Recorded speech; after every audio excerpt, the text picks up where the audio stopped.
Bismillahirrahmanirrahim. Menabak dakwah tauhid dan sunnah. Assalamualaikum warahmatullahi wabarakatuh. Innal hamdalillah nahmaduhu wa nasta'inuhu wa nastaghfiruh wa na'udzu billahi min shururi anfusina wa min sayyiati a'malina. Man yahdihillahu fala mudilla lahu wa man yudlil fala hadiya lahu. Ashhadu an la ilaha illallah wahdahu la syarika lah wa ashhadu anna Muhammadan abduhu wa rasuluhu la nabiyya wa la rasula ba'da. Allahumma salli wa sallim wa zid wa barik wa an'im ala abdika wa rasulika Muhammad bin Abdillah alaihi afdalus salat wa atammu taslimat. Wassalatu wassalamu ala alihi wa ashabihi wa man sara ala nahjihi wa tamassaka bisunnatihi ila yaumiddin. Yaqulu Allah azza wa jalla: ya ayyuhalladzina amanu taqullaha haqqa tuqatih wa la tamutunna illa wa antum muslimun. Ya ayyuhalladzina amanu taqullaha wa qulu qawlan sadida yuslih lakum a'malakum wa yaghfir lakum dhunubakum wa man yuti'illaha wa rasulahu faqad faza fawzan 'azima. Amma ba'd, fa inna asdaqal hadithi kitabullah wa khairal huda huda nabiyyina Muhammadin sallallahu alaihi wasallam wa syarrul umuri muhdatsatuha fa inna kulla muhdatsatin bid'ah wa kulla bid'atin dhalalah wa kulla dhalalatin finnar.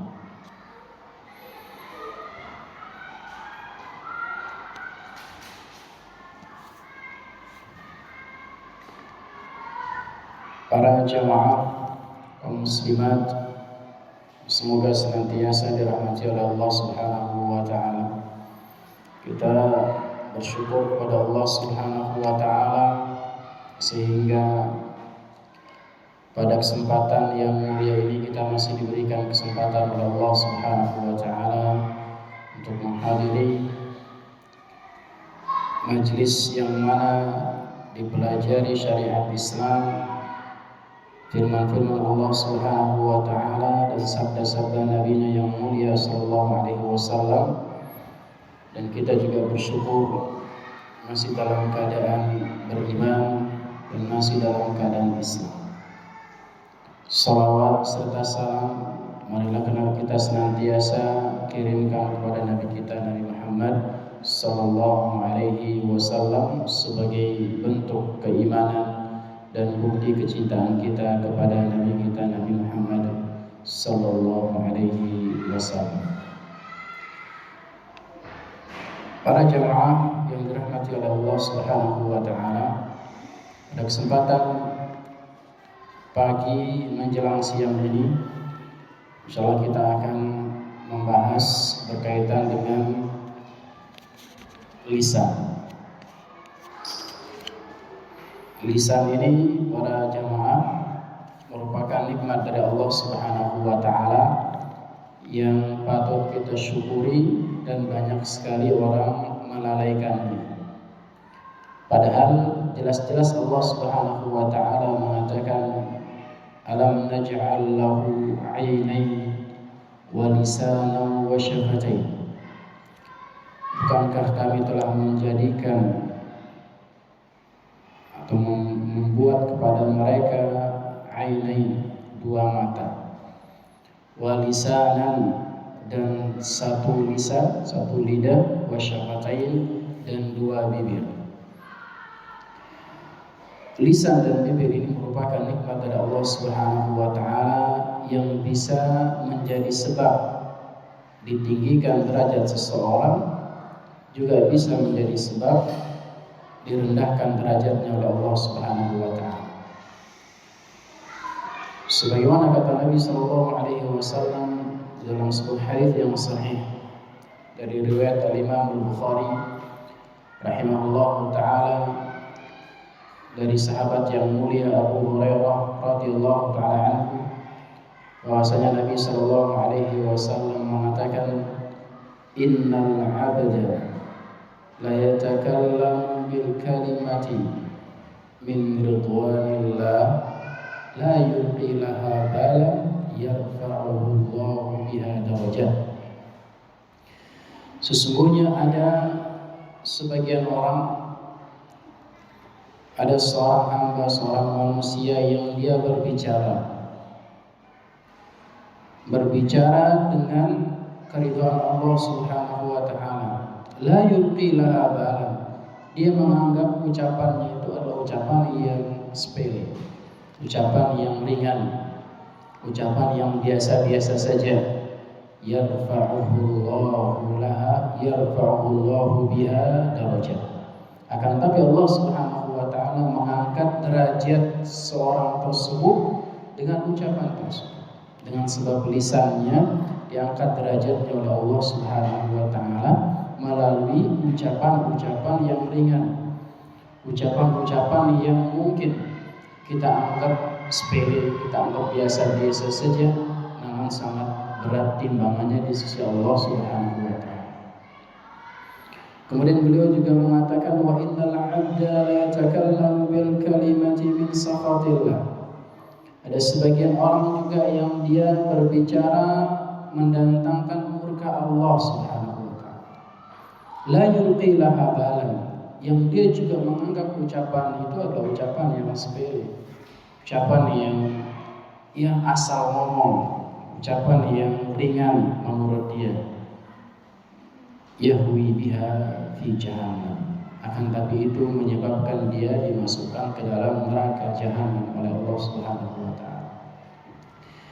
Maka para muslimah yang dirahmati Allah Subhanahu wa taala, fungsi lisan, lidah kita ini adalah sangat menentukan ujung kehidupan kita semua, terutama bagi para ibu-ibu.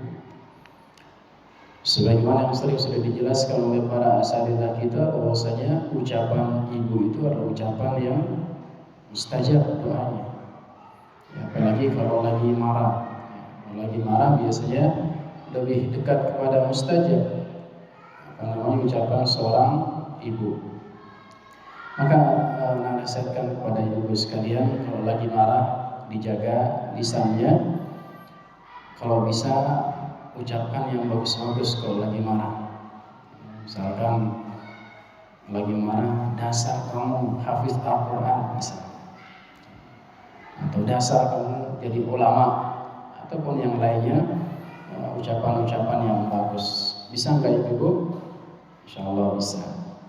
Minimal ditahannya, jangan sampai mengeluarkan kata-kata yang bisa menjadi bumerang buat orang-orang yang ibu-ibu sayangi. Begitu pula dalam hadis yang lain, Nabi Shallallahu Alaihi Wasallam mengatakan bagaimana lisan ini bisa sangat membantu atau membuat kita mendapat rahmat Allah Subhanahu wa taala, bisa membuat kita mendekatkan diri kepada Allah Subhanahu wa taala. Ucapan yang ringan, akan tapi jika ditimbang di sisi Allah Subhanahu wa taala sangat berat, mudah kita ucapkan. Nabi sallallahu alaihi wasallam mengatakan, kalimatan khafifatan fil lisan, thaqilatan fil mizan, habibatan ila rahman. Ada dua kalimat yang khafifatan 'alal lisan, ringan di lisan, mudah diucapkan, tidak membutuhkan biaya, tidak membutuhkan tenaga dan lain sebagainya. Akan tapi thaqilatan fil mizan, berat di timbangan Allah Subhanahu wa taala. Dan yang terpenting adalah habibatan ila rahman, sangat dicintai oleh ar-Rahman, Allah Subhanahu wa taala. Apa itu? Ucapan kita subhanallah wa bihamdihi subhanallahal azim. Ya, subhanallah wa bihamdihi subhanallahal azim. Insyaallah kita semua sudah menghafal ucapan tersebut, tinggal kita membiasakan diri meluangkan waktu kita untuk memanfaatkan lisan kita untuk berzikir kepada Allah Subhanahu wa taala. Sedang memasak ya sambil berzikir kepada Allah Subhanahu wa taala. Ya, sambil menghidangkan makanan untuk anak-anak dan suaminya di rumah, manfaatkan ya, lisan kita untuk selalu mengingat Allah Subhanahu wa taala agar kita diberikan oleh Allah Subhanahu wa taala ganjaran yang lebih daripada yang sedang kita lakukan. Kemudian para jamaah yang dimuliakan oleh Allah Subhanahu wa taala, dan yang perlu kita perhatikan bahwasanya setiap ucapan yang keluar dari lisan kita, yang keluar dari mulut kita, ketahuilah bahwasanya ucapan-ucapan tersebut ada malaikat pengawasnya. Ya. Ada yang mencatat. Dan kelak pada hari kiamat akan dipaparkan oleh Allah Subhanahu wa taala semua ucapan, semua perbuatan yang kita ucapkan dan lakukan di dunia. Di dalam surah Qaf, Allah Subhanahu wa taala mengatakan ma yalfidu min qawlin illa ladaihi raqibun atid. Tidak ada satu ucapan yang keluar dari mulut seseorang kecuali ada malaikat pengawas. Ada malaikat yang mencatatnya. Ya, meskipun tidak didengar oleh orang lain, tidak didengar oleh tetangga kita, tidak didengar oleh teman kita, ketahuilah bahwa semua itu sudah dicatat oleh malaikat yang ditugaskan oleh Allah Subhanahu wa taala. Kemudian pada jemaah yang dimuliakan oleh Allah Subhanahu wa taala, ada pun beberapa dosa lisan.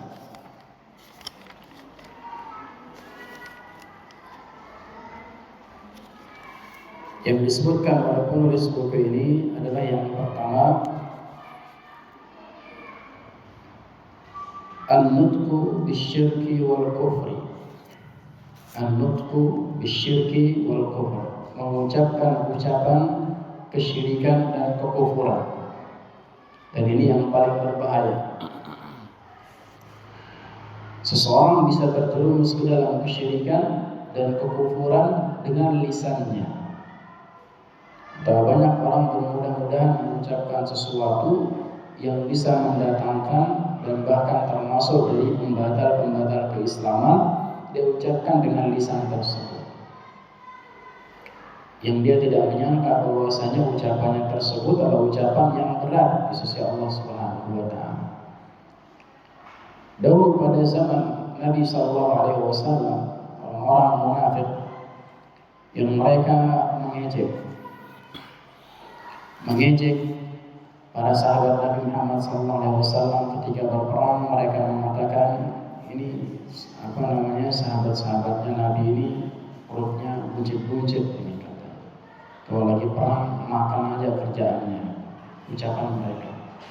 Kemudian turunlah ayat yang menegur mereka bahwasanya ucapan mereka adalah ucapan yang berat, ucapan yang mengandung kemurkaan Allah Subhanahu wa taala.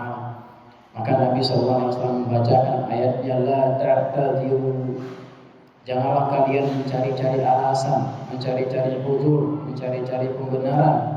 Laqad kafartum ba'da imanikum, maka kalian sudah kufur, sudah keluar dari agama Islam dengan ucapan kalian.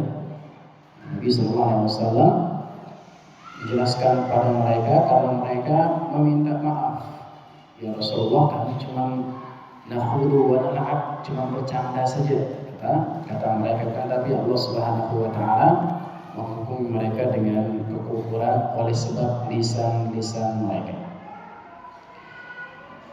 Termasuk pada zaman sekarang ini, para akhwat sekalian yang dimuliakan oleh Allah Subhanahu wa taala, di antara bentuk ucapan dengan lisan ini adalah tulisan dengan jari. Sebagaimana disebutkan oleh para ulama, termasuk ucapan adalah tulisan dengan jari.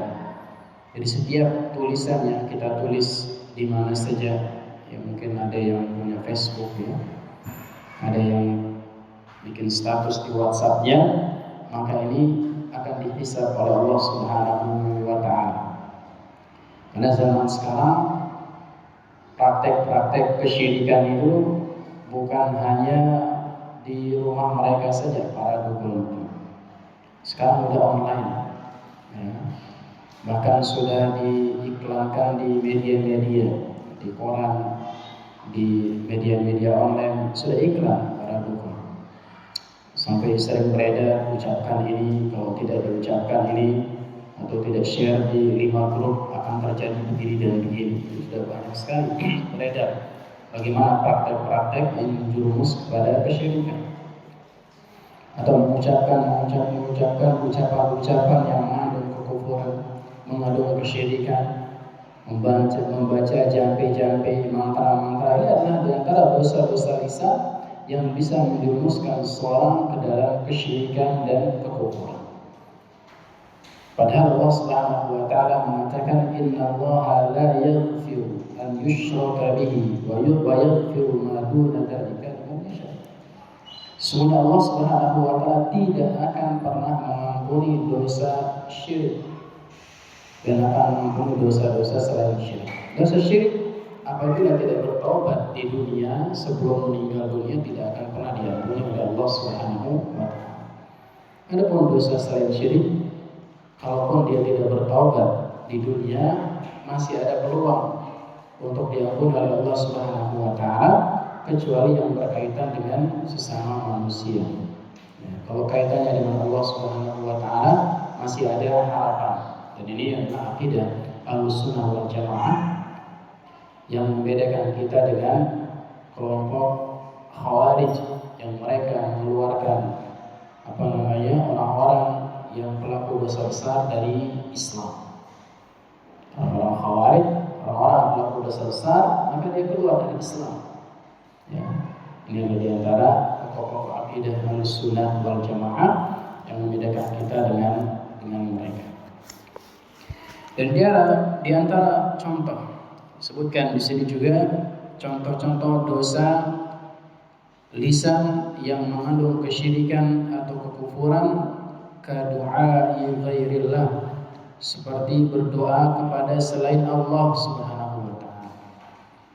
Yang berdoa kepada pohon keramatkah, berdoa kepada mayit yang sudah meninggal, berdoa kepada, mungkin ada yang masih menyimpan keris-keris keramat, berdoa, bertawasul dengan keris tersebut, ataupun yang lainnya, kepada semua makhluk.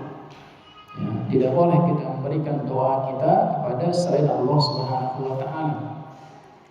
Karena doa ini adalah ibadah, dan seluruh ibadah itu wajib diperuntukkan, wajib diserahkan kepada Allah Subhanahu wa taala.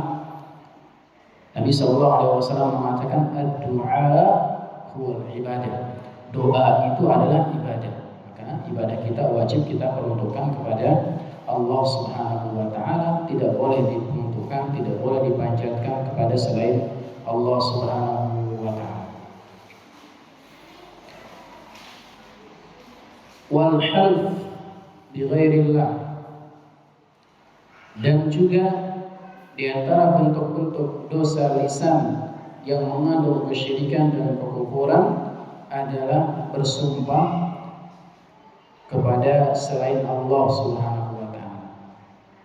Bersumpah kepada selain Allah Subhanahu wa taala. Sering kita dengar orang-orang bersumpah pocong misalnya. Nah, ini termasuk di antara bentuk kesyirikan. Ya.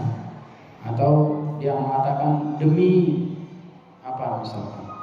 Demi bapakku. Atau demi Syekh Fulan, atau ada yang mengatakan demi Allah dan Rasulnya. Ini juga termasuk bersumpah kepada selain Allah, karena tidak boleh bersumpah dengan Rasul. Kita wajib bersumpah dengan nama Allah Subhanahu wa taala. Wan nadar li ghairillah, juga termasuk bentuk dosa-dosa lisan yang mengandung kesyirikan dan kekufuran adalah bernazar. Bernazar kepada selain Allah Subhanahu wa taala. Yang bernazar kepada selain Allah Subhanahu wa taala. Nazar ini merupakan sebuah ibadah yang wajib kita peruntukkan kepada Allah Subhanahu wa taala. Meskipun para ulama mengatakan bahwasanya orang yang bernazar ini adalah di antara bentuk ibadahnya orang yang pelit. Ya, ibadah orang yang pelit, kalau nggak tercapai nazarnya nggak jadi beribadah. Ya. Kalau nggak tercapai cita-citanya nggak jadi berbuat kebaikan. Maka ini adalah termasuk yang kalau bisa dihindari, ya kan. Tapi kalau sudah terlanjur diucapkan nazar tersebut, maka wajib ditunaikan bila mana tidak bertentangan dengan syariat. Bila mana tidak bertentangan dengan syariat. Misalkan dia bernazar, saya bernazar kalau saya juara 1 misalkan anaknya, maka saya akan mengorbankan anak saya. Nah, ini tidak boleh ditunaikan meskipun dia bernazar. Wajib bayar kafarah. Fa inna hadhihi syirkiyat yajibu hifdzul lisan anha. Maka contoh-contoh yang disebutkan tadi adalah bentuk-bentuk kesyirikan yang wajib kita jauhkan lisan kita darinya.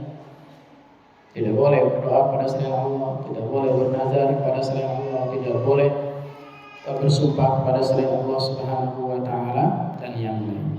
Wa nutqu bisyirki a'zamu afatil lisan. Dan ucapan-ucapan kesyirikan ini adalah dosa-dosa lisan yang paling berat. Dosa-dosa lisan yang paling agung, yang paling berbahaya. Karena bisa jadi mengeluarkan orang tersebut dari Islam. Kalau sudah keluar dari Islam, kalau dia mati di atas kekufurannya tersebut, bisa kekal di neraka. Ya. Bisa kekal di neraka gara-gara lisan.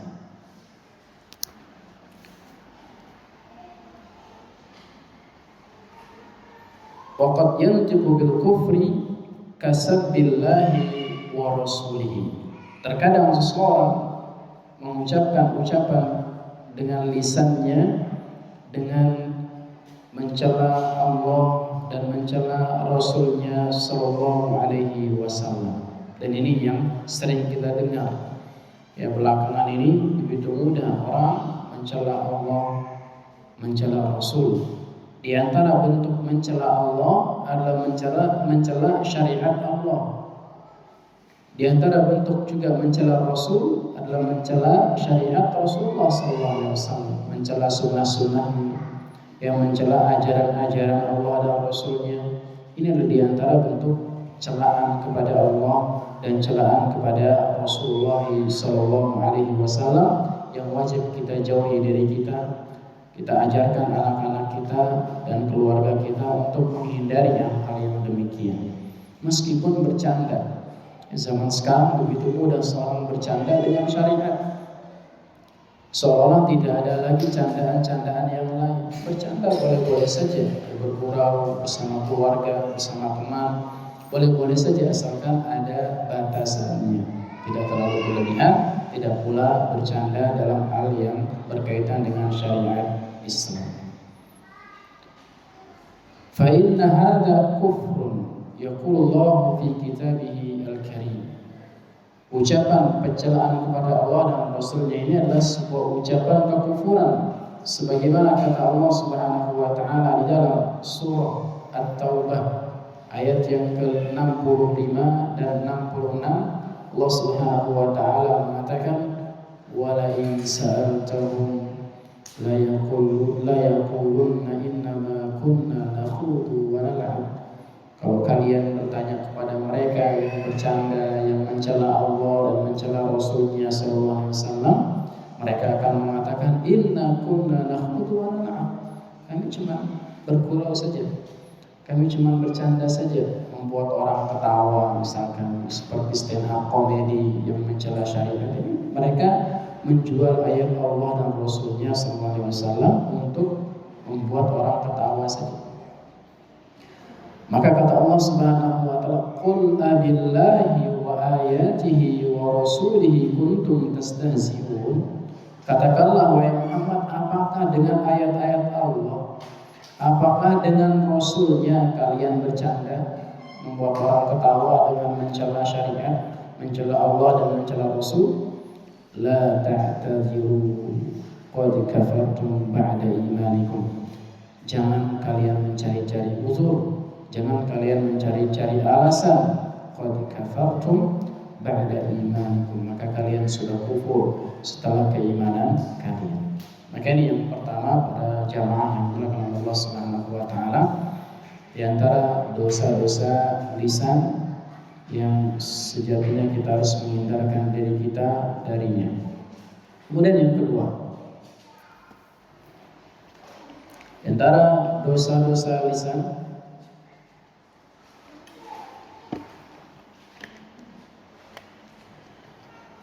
adalah an-nutqu bil bid'ah, mengucapkan ucapan-ucapan yang bid'ah. Apa itu bid'ah? Bid'ah artinya sebagaimana yang dikatakan oleh Nabi sallallahu alaihi wasallam, diriwayatkan oleh Aisyah radhiyallahu taala anha, bahwasanya Nabi sallallahu alaihi wasallam mengatakan, "Ma ahdatha fi amrina hada fa." Barang siapa yang membuat ajaran-ajaran, membuat amalan-amalan, membuat ibadah-ibadah yang baru, yang tidak pernah diajarkan oleh Nabi, tidak pernah diamalkan oleh Nabi, begitu pula para sahabat Nabi sallallahu alaihi wasallam, maka ini yang dinamakan bid'ah.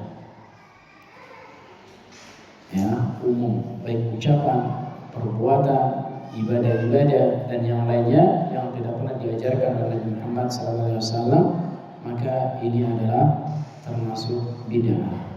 Kadzikril jama'i, termasuk ucapan-ucapan atau dosa-dosa lisan, yaitu kadzikril jama'i, seperti zikir berjamaah. Ya, zikir berjamaah dipimpin oleh seorang pemimpin, misalkan dia mengatakan qul sabbihu mi'ah, ucapkanlah tasbih 100 kali, subhanallah subhanallah. Qul kabbiru mi'ah, bertakbirlah 100 kali. Ini termasuk zikir berjamaah yang tidak pernah diajarkan oleh Nabi SAW, tidak pula pernah diajarkan oleh para sahabat Nabi Muhammad SAW, kecuali di dalam pengajaran, ya, mengajarkan anak-anak, ya, untuk membiasakan mereka agar mereka menghafal zikir tersebut, misalkan zikir pagi atau zikir pada sholat dan yang lainnya, maka ini tidak termasuk ke dalam dosa-dosa tersebut. Nanti kalau sudah lancar maka ditinggalkan perbuatan tersebut. Kemudian juga di antara bentuk-bentuk dosa lisan di dalam mengucapkan ucapan bid'ah adalah wadda'wati ilal bid'ah, mengajak kepada kebid'ah, mengajak kepada sebuah amalan yang bid'ah yang tidak pernah diajarkan oleh Nabi SAW, juga para sahabat dan yang lain. Kal hathi 'ala al-ihtifal bil maulidin nabawi, termasuk mengajak untuk merayakan hari kelahiran Nabi Muhammad sallallahu alaihi wasallam. Berkaitan dengan Maulid Nabi, para jamaah sekalian rahimakumullah subhanahu wa taala, disepakati oleh para ulama bahwasanya hari wafatnya Nabi Muhammad sallallahu alaihi wasallam adalah tanggal 12 Rabiul Awal. Ini sepakat, ya, tidak ada perselisihan hari wafat. Akan tapi hari kelahiran Nabi Muhammad SAW berbeda pendapat, ya, tidak sepakat di tanggal 12 Rabiul Awal. Jadi jangan-jangan yang merayakan Maulid Nabi ini adalah merayakan hari wafatnya Nabi Muhammad SAW. Wasiyam Rajab, begitu pula mengajak, memberikan anjuran-anjuran untuk berpuasa khusus di bulan Rajab.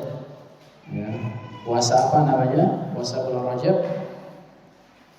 Puasa Rajab, ya, puasa Rajab. Ada puasa di bulan Rajab secara mutlak maka tidak terlarang. Wal bid'atu muharramatun wa hiya dhalalah. Dan semua perkara bid'ah ini adalah mengandung kesesatan semuanya. Tidak ada bid'ah yang baik. Sebagaimana kata Nabi sallallahu alaihi wasallam, iyyakum muhdatsatil umur. Hendaknya kalian menjauhi perkara-perkara yang baru. Fa inna kulla muhdatsatin bid'ah wa kullu bid'atin dhalalah. Sesungguhnya setiap perkara yang baru ini adalah bid'ah dan setiap bid'ah adalah kesesatan. Sejelek-jelek perkara adalah bid'ah. Mungkin tidak sejelek-jelek perkara ada yang baik, tidak mungkin. Jadi sebagian bid'ah ada yang baik dan sebagian kesesatan tidak ada yang masuk surga, kan nggak mungkin para jamaah yang dimuliakan oleh Allah Subhanahu wa taala.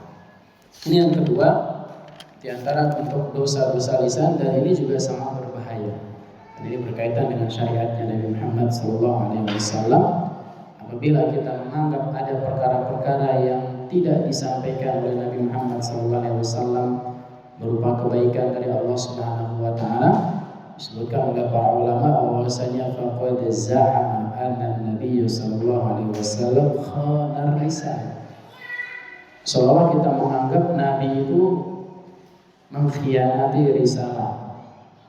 Seolah kita menganggap Nabi berkhianat, tidak menyampaikan semua ajaran dari Allah Subhanahu wa taala, tidak menyampaikan semua wahyu dari Allah Subhanahu wa taala. Kemudian yang ketiga,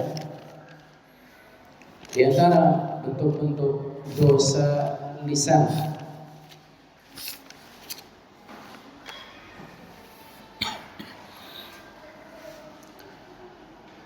adalah al-kadhibu, berdusta atau berbohong. Wal kadhibu huwa ma khalaqal waqi'. Dusta itu adalah apa yang berbeda dengan kenyataannya. Jadi dusta ini adalah termasuk dosa-dosa lisan yang juga sangat berbahaya. Bahkan disebutkan ini termasuk dosa besar. Ya, berdusta, berbohong ini termasuk dosa besar yang wajib kita bertaubat dari dosa dusta tersebut. Wal kadhibu min khisalil munafiqin, dan di antara ciri-ciri orang munafik itu adalah dia berdusta. Di antara ciri-ciri orang munafik adalah berdusta. Sebagaimana dikatakan oleh Nabi SAW dalam riwayat Imam Bukhari dan Muslim dari sahabat yang mulia Abu Hurairah radhiyallahu ta'ala, bahwasanya Nabi SAW mengatakan ayatul munafiq thalath. Ciri-ciri orang munafik itu ada 3. Idza haddatsa kadzab. Kalau dia berbicara maka dia berdusta. Ya, hobinya adalah berdusta. Maka ini adalah orang-orang munafik. Ya, tidak mengatakan sesuai dengan kenyataannya. Kenyataannya dia mengatakan, menyampaikan B. Ya, seharusnya begini, dijelaskan begitu. Maka ini ciri-ciri orang munafik. Wa idza wa'ada akhlaf, dan apabila berjanji maka dia mengingkari janjinya. Wa idza tumina khana, apabila dia diberikan amanah maka dia berkhianat, mengkhianati ibadah amanah tersebut. Dan di antara yang sering juga dilakukan oleh sebagian orang tua dan mungkin nggak tahu ibu-ibu mungkin ya, pada anak-anaknya, membiasakan berbohong sejak kecil. Ya, contohnya misalkan nggak mau ngajak anaknya ke Tokma. Kenapa di Tokma, Bu? Di Tokma nanti ada dokter, nanti kamu disuntik. Padahal di sana nggak ada dokter, nggak ada yang disuntik. Nanti di sana ada odong-odong mas senang. Intinya dia berbohong yang niatnya untuk mengelabui si anak, atau ibu anaknya minta uang, tidak ada uang. padahal ada uangnya misalkan. Maka ini termasuk diantara pembiasaan-pembiasaan yang keliru dari orang tua di dalam mendidik anak-anaknya. Jadi biasakan cucu sejak kecil agar nanti dia besar terbiasa dengan kejujuran tersebut. Kalau kita sebagai orang tua sudah biasa mengajarkan anak-anak, membiasakan anak-anak untuk berbohong, jangan heran nanti anak-anaknya juga akan membohongi kita sebagai orang tua. Nggak mau masuk sekolah, dibilangnya libur misalnya, padahal masuk. Ya. Bagi orang tuanya yang percaya-percaya aja, ya sudah libur jadi. Karena ini udah lama, udah terbiasa. Jadi jangan sampai kita membiasakan anak-anak kita berbohong sejak kecil. Jadi usahakan untuk jujur. Berbohong ini para akhwat yang dirahmati Allah Subhanahu wa taala merupakan perkara yang sangat besar, yang tidak boleh kita bermudah-mudahan di dalam berbohong. Ya, kecuali yang 3 hal yang disebutkan oleh Nabi Sallallahu Alaihi Wasallam yang kita berbohong itu boleh. Nah, tapi pada asalnya bohong itu adalah tidak diperbolehkan. Ya, berbohong tidak diperbolehkan. Karena orang yang berbohong, kata Nabi Sallallahu Alaihi Wasallam, itu bisa membuka peluang dosa yang lain. Ya, bisa membuka peluang pada dosa yang lain. Nabi Sallallahu Alaihi Wasallam mengatakan innal kadhib yahdi ilal fujur. Sesungguhnya berdusta itu bisa menjurus kepada dosa. Wa innal fujur yahdi ilal nar. Dan dosa tersebut bisa menjuruskan seseorang masuk ke dalam neraka. Jadi dengan berbohong saja kita bisa apa?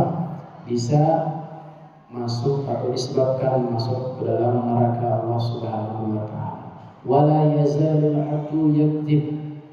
Dan senantiasa seorang hamba itu berbohong, yataharral kadhiba hatta yuktab 'indallahi kadzdzab. Sampai-sampai Allah Subhanahu wa taala mengecap, menstempel orang tersebut menjadi pendusta.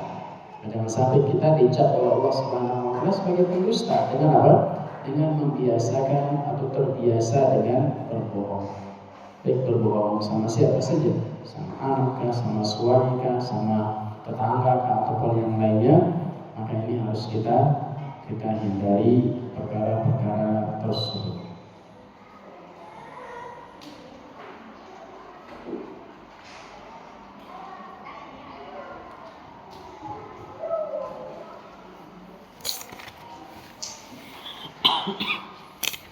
Kemudian yang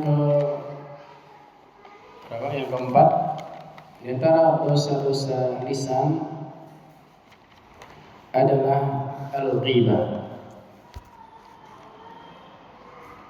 Ghibah atau membicarakan keburukan orang. Apa itu ghibah?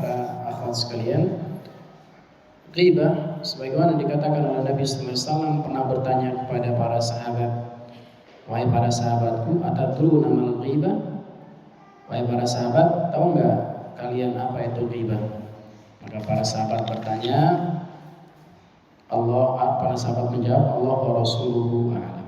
Allah dan Rasulnya yang tahu. Maka Nabi sallallahu alaihi wasallam menjelaskan, ghibah itu adalah dzikruka akhaka bima yakrah. Engkau menceritakan keburukan yang ada di saudara kamu, yang kalau dia dengar ucapan tersebut dia enggak suka. Ya, meskipun benar. Ya. Para jamaah, meskipun benar, tapi enggak harus yang enggak benar saja itu menjadi dosa. Benar saja bisa menjadi dosa. Maka para sahabat kembali bertanya, afara'aita in kana fi akhika ma aqul?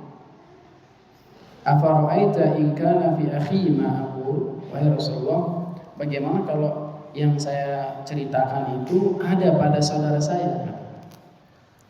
Qal, maka Nabi sallallahu alaihi wasallam menjawab, in kana fihi ma taqul faqad iktabtahu.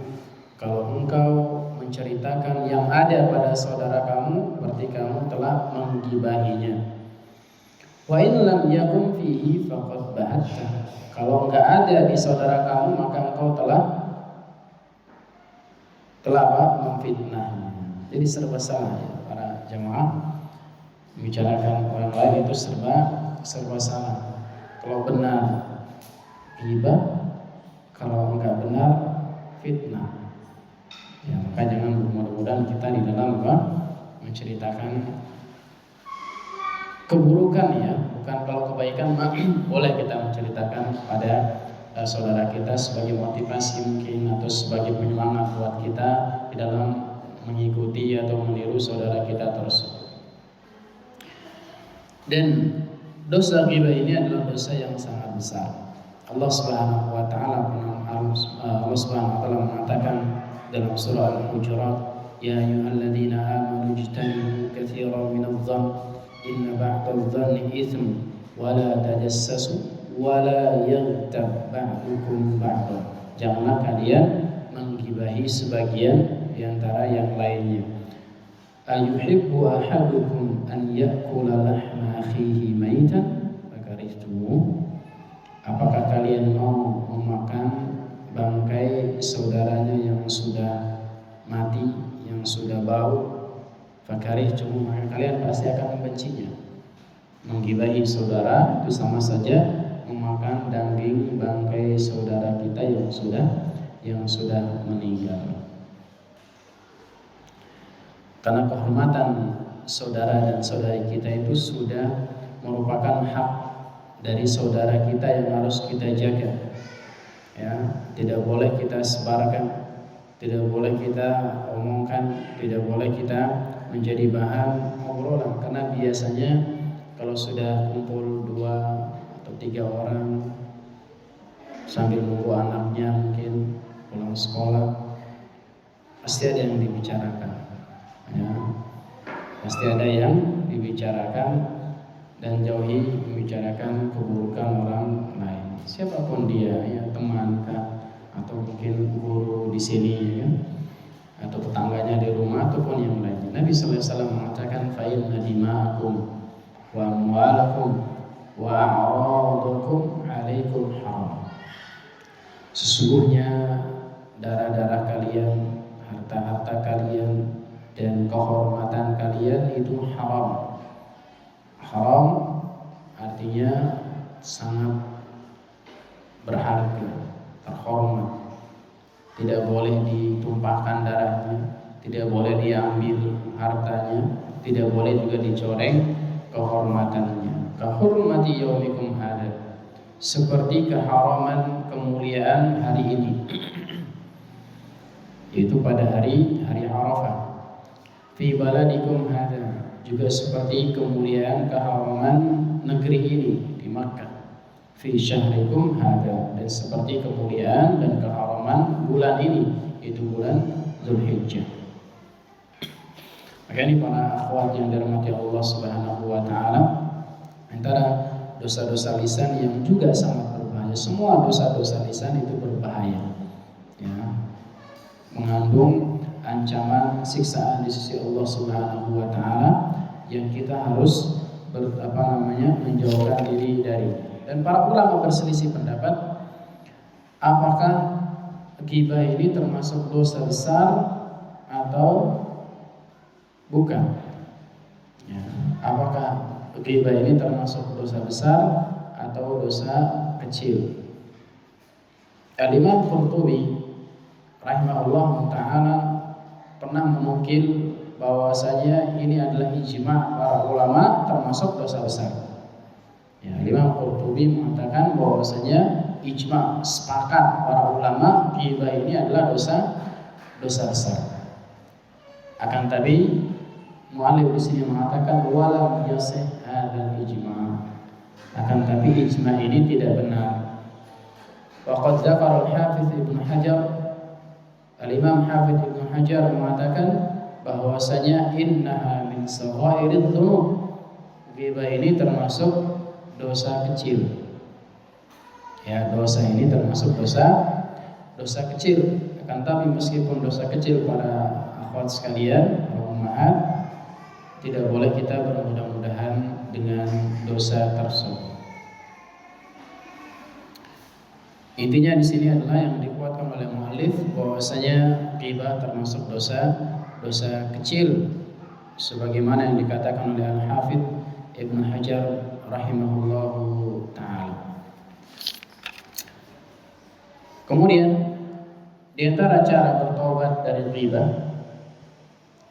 di antara cara bertobat dari ghibah adalah memintakan ampunan bagi orang yang sudah pernah digibahi.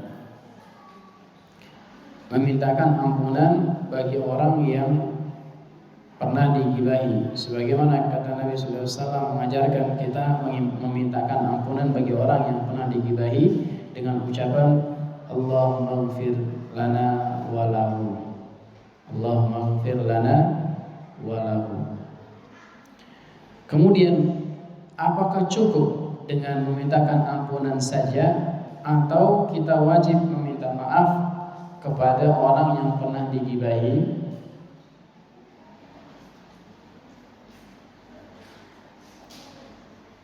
Ini pertanyaan. Ya, ada yang bisa menjawab? Ya, misalkan kita sudah ngomongin si A, apakah kita wajib kasih tahu si A bahwasanya wahai fulan, saya kemarin menggibahi antum, menggibahi nanti begini dan begini, maafkan saya ya.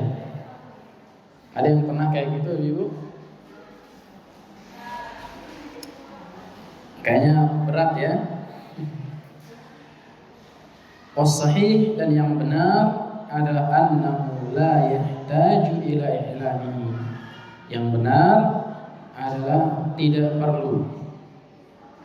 perlu meminta maaf langsung kepada orang yang digibahi. Bal yakfihi al-istighfar, akan tapi cukup dengan dia memintakan istighfar, memintakan ampunan kepada Allah Subhanahu wa taala. Dan ini wahada ikhtiyaru Syekhul Islam Ibnu Taimiyah wa ghairihi. Ini adalah termasuk pendapatnya Syekhul Islam Ibnu Taimiyah rahimahullahu taala. Karena kalaupun kita menceritakan apa yang kita gibahi tersebut, tidak ada manfaatnya bagi yang digibahi. Ya, tidak ada manfaatnya, bahkan bisa merenggangkan ukhuwah. Ya, bisa merenggangkan persaudaraan, pertemanan. Ya, kalau kita ceritakan. Ghibah ini berbeda dengan dosa mengambil harta orang. Ya. Ghibah berbeda dengan kita mengambil harta orang. Kalau mengambil harta orang, maka wajib kita kembalikan harta tersebut.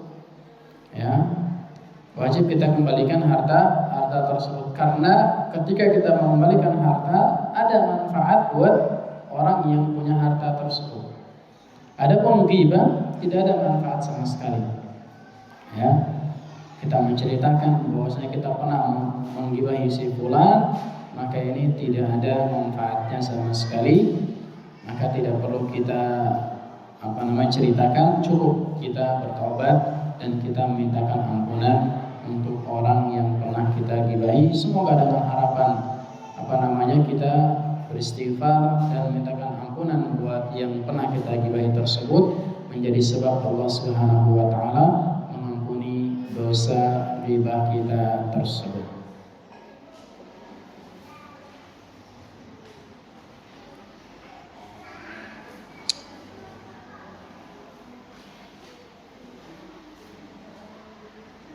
Ya, ini para akhwat sekalian yang dirahmati Allah Subhanahu wa taala, yang dapat kita sampaikan dalam kesempatan pagi hari ini sebagai pembukaan, Ibu ya. Insyaallah nanti mudah-mudahan bisa dilanjutkan dengan kajian-kajian yang berikutnya khusus untuk akhwat.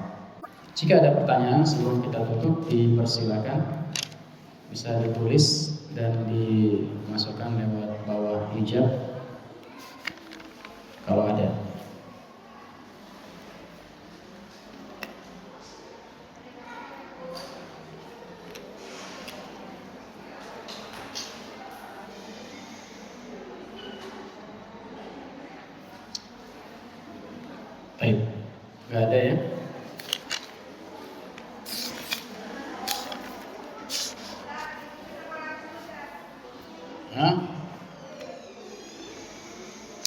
Ya. Oh, lagi nulis. Ya.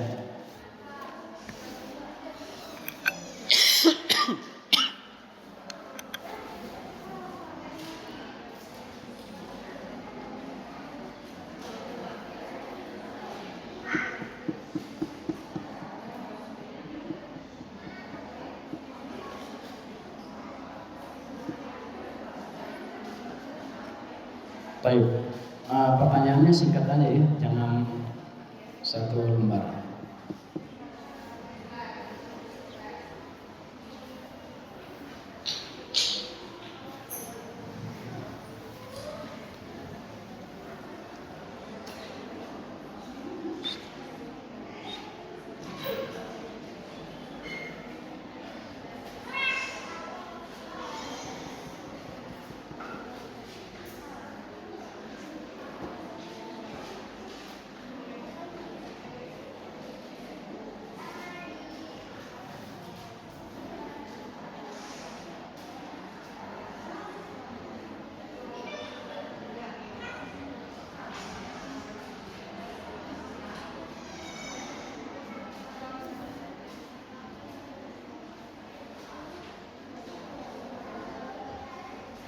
Ya, cukup ya, segini aja ya.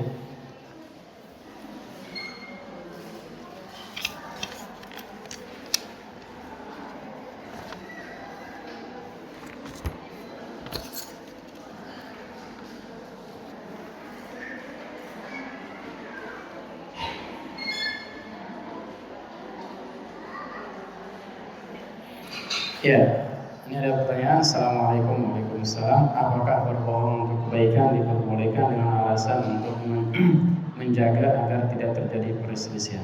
Boleh ini. Boleh, diantara tadi kita sudah singgung ya sedikit. Ini termasuk salah satu contohnya. Mendamaikan dua orang atau dua kelompok atau sepasang suami istri yang sedang berselisih, maka ini diperbolehkan ya, berbohong untuk mendamaikan. Termasuk juga istri berbohong sama suami atau suami berbohong sama istri. Contohnya, suaminya pulang makan, ternyata masakannya nggak enak, kan nggak enak, bilang nggak enak kan? Boleh suami berbohong, Masya Allah ini enak banget. Bagaimana tapi kalau kita makan di luar misalkan? Ini contoh ya, berbohong yang untuk biar tidak terjadi perselisihan juga diperbolehkan, apalagi mendamaikan. Misalkan kakaknya lagi berselisih sama orang tuanya, boleh kita berbohong sedikit, seperlunya saja ya, seperlunya untuk kedamaian yang berselisih tersebut. Allahu a'lam.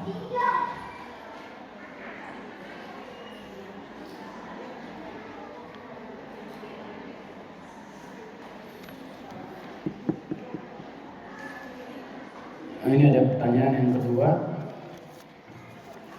Jika kita dibohongi oleh orang, lalu kita membicarakannya dengan orang terdekat, apakah kita termasuk ghibah?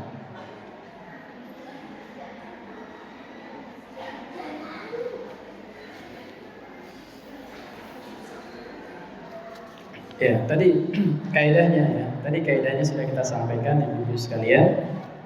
Apabila yang kita bicarakan tersebut dari keburukan saudara kita, kalau dia dengar keburukan tersebut, maka dia nggak suka.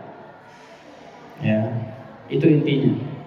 Kalau kita membicarakan keburukan saudara kita kepada orang lain, kalau saudara kita itu nggak suka dengan ucapan tersebut, dia marah, maka ini termasuk ghibah.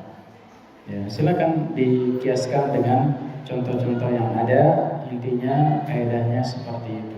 Meskipun benar ya, yang kita bicarakan tersebut ini kan benar. Yang saya omongin ini benar-benar saya lihat sendiri, misalkan katanya. Saya baca sendiri di grup misalkan. Dia begini dan begini. Tadi saya lihat di tangganya dia begini dan begini di rumahnya. Benar saya lihat sendiri. Demi Allah saya lihat sendiri misalkan. Ini juga termasuk apa? Ghibah ya. Kalau itu adalah keburukan saudara kita yang kalau kita ceritakan maka dia tidak menyukainya, bahkan bisa marah, bisa menjadi kalau dia tahu mungkin kita membicarakannya bisa putus silaturahmi. Ya mungkin ini para ibu yang dirahmati Allah Subhanahu wa taala sedikit yang dapat Anda sampaikan. Semoga yang sedikit ini bermanfaat. Allah taala apabila ada yang benar maka itu dari Allah Subhanahu wa taala, apabila ada yang salah maka itu murni dari kekurangan ilmu dan kesalahan saya pribadi. Allah Subhanahu wa taala tersucikan dari segala macam bentuk kesalahan. Subhanakallahumma wa bihamdika asyhadu an la ilaha illa anta astaghfiruka wa atubu ilaik. Wa akhiru da'wana alhamdulillahi rabbil alamin. Assalamualaikum warahmatullahi wabarakatuh.